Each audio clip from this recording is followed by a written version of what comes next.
என்னோட பர்சனல் மியூசியம்ல இருந்து ஒரு சில ராக்ஸ் அண்ட் ஃபாசில் சாம்பிள்ஸ் எல்லாம் பார்க்கலாம். ஃபர்ஸ்ட் பாத்தீங்கன்னா இது ஒரு கிறிஸ்டல் கிளஸ்டர் ஆஃப் ஆமெதிஸ்ட். இந்த ரெண்டு ஸ்பேஸ் ராக், அதாவது விண்கற்கள். இது நம்ம நிலாவுல இருந்து வந்த கல். இதுக்கு பேரு ஆமோனைட் ஃபாசில். இது ஆமோனைட் என்கிற உயிரினத்தோட புதைப்படிவம். இது ஸ்பினோசரஸ் என்கிற டைனோசரோட புதைப்படிவம். அடுத்து இதுக்கு பேரு கார்போலைட். இது டைனோசரோட கழிவு.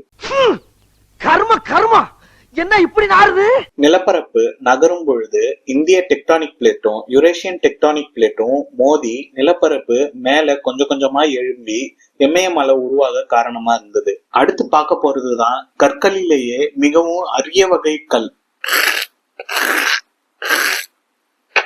இது பார்க்க கல்லு மாதிரி இருந்தாலும் இதோட ஸ்பெஷாலிட்டியே இது வளைந்து கொடுக்கக்கூடிய தன்மையை கொண்டது. திடமான கல்லாகவும் இருக்கும், அதே நேரத்துல வளையவும் செய்யும். சீன அரச காலத்துல தங்கத்துக்கும் வைரத்துக்கும் மேல ரொம்ப மதிக்கத்தக்க கூடிய ஒரு கல்லா பார்க்கப்பட்டது. அதுக்கு காரணம் இதுல இருக்கக்கூடிய ஒரு ரகசியம் தான். பூமியில இருக்கக்கூடிய பாறைகளை 3 வகையா பிரிக்கலாம். அதுல முதலாவது இக்னியஸ் ராக்ஸ், ரெண்டாவது செடிமெண்ட்ரி ராக்ஸ், மூணாவது மெட்டமார்பிக் ராக்ஸ்.